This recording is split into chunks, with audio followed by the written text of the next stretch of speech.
কিন্তু এই জায়গাটা একটা বড় সমস্যা।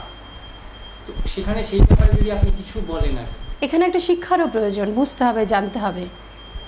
সেই জন্য যারা এই সমস্যাটার মধ্যে আছে, কোনো না কোনো কারণে তারা আছে সমস্যাটার মধ্যে, হয় তাদের মধ্যে জ্ঞানের বিকাশ হয়নি বা একটা অর্থনৈতিক ব্যাপার এরকম, তাহলে যার আপনাদের হাত ধরেই হয়তো আরও অনেক মানুষ ওদের পাশে সহযোগিতা করতে পারে। এইভাবেই করা উচিত।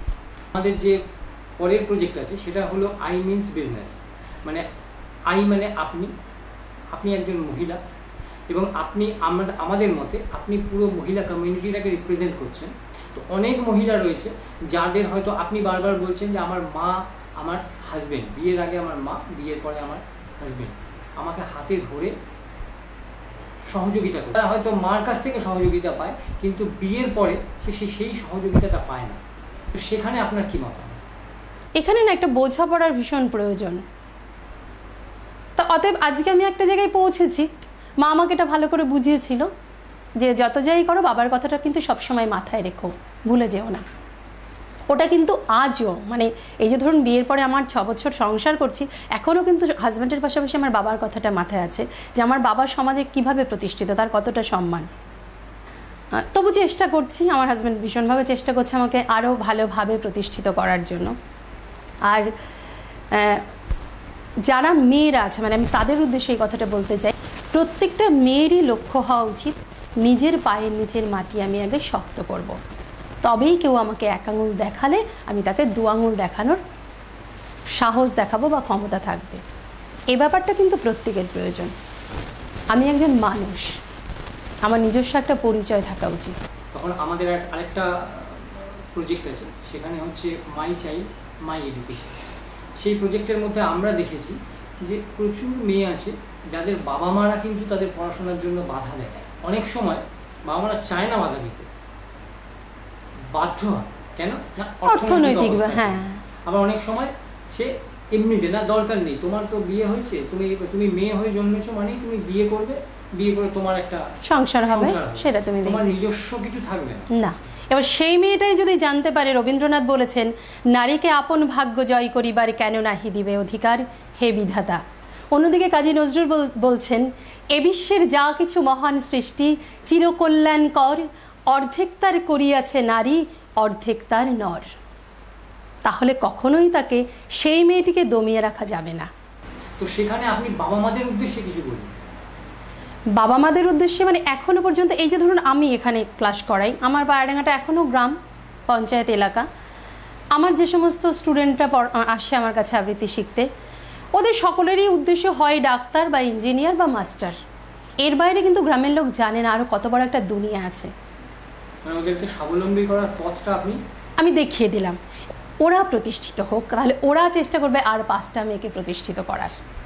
পাশাপাশি এটাও আমি বলি যে চরিত্র গঠন, মেয়েদের কিন্তু পায়ে পায়ে বিপদ। তুমি নিজেকে ঠিক রাখবে, রেখে সবটা করবে। পাকের মধ্যে দিয়ে যাবো, কিন্তু গায়ে মাখতে দেবো না পাক। ঠিক আকাশবাণী বা দূরদর্শন আমার বেশ কিছু ছেলে মেয়ে করছে, ওটা আমার স্বপ্ন ছিল, কিন্তু আমার মা বাবা পৌঁছতে পারেনি সেই সময় মতো আকাশবাণীতে। জানি না ভবিষ্যতে আমার মেয়ে কোন দিকে হাঁটতে চাইবে, এখনও তো সে ছোট। কিন্তু এরা আমার প্রত্যেকটা ছেলে মেয়ে আমার কাছে কিন্তু সন্তান সম। আমি ওদের শাসন করি না, শুধু সোহাগ করি। আমি মনে করি যে শাসন করে বিশ্বজয় করা যায় না, ভালোবেসে বিশ্বজয় করা যায়। এটা আমার একটা, এগুলো আমার পাওয়া। ধরুন ওরা আকাশবাণীতে করছে, দূরদর্শনে করছে, রিসেন্ট যদিও আমিও দূরদর্শনে কিছু কাজ করছি, কিন্তু ওদের বয়সে তো আমি পৌঁছতে পারিনি। 7 বছর বয়সে রেডিও স্টেশনে কবিতা বলা, আপনাকে ফোন করলে আপনার কলার টিউনে আপনার কবিতা বলা, আমার এটা আমার কাছে মানে স্বপ্নেও আমি ভাবিনি। সবথেকে আনন্দদায়ক কাজ বলতে কার সাথে করেছেন? সবথেকে আনন্দদায়ক কাজ বলতে একটা মানে ওরকম সবথেকে ভালো ব্যাপার, প্রথমটা বলি যে আমার গত বছর একটা অ্যালবাম রিলিজ হয়েছে, সেটা হচ্ছে শ্যামাপ্রসাদ ঘোষ, খুব বিখ্যাত একজন কবি, বেথুয়া ডহরিতে থাকেন।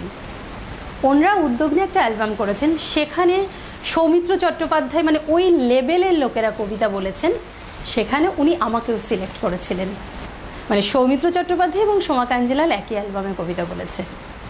আরেকটা দিক হচ্ছে দিদি ধরুন এই কদিন বাদে কবিপক্ষ পড়ে যাচ্ছে, রবীন্দ্র সদনে দিদি কবিতা বলছে, এদিকে আমারও ওই একই মঞ্চে আমারও কবিতা বলা।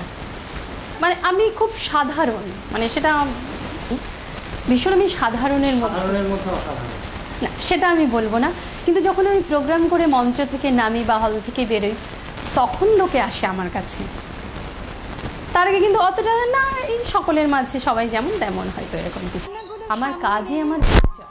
কি যে খেলি কি যে খেলি, সেই কথাটাই সমস্তক্ষণ ভাবলো আপন মনে। লাগলো না ঠিক কোনো খেলাই, কেটে গেল সারা বেলায়। রেলিং ধরে রইনু বসে বারান্দাটারে কোণে,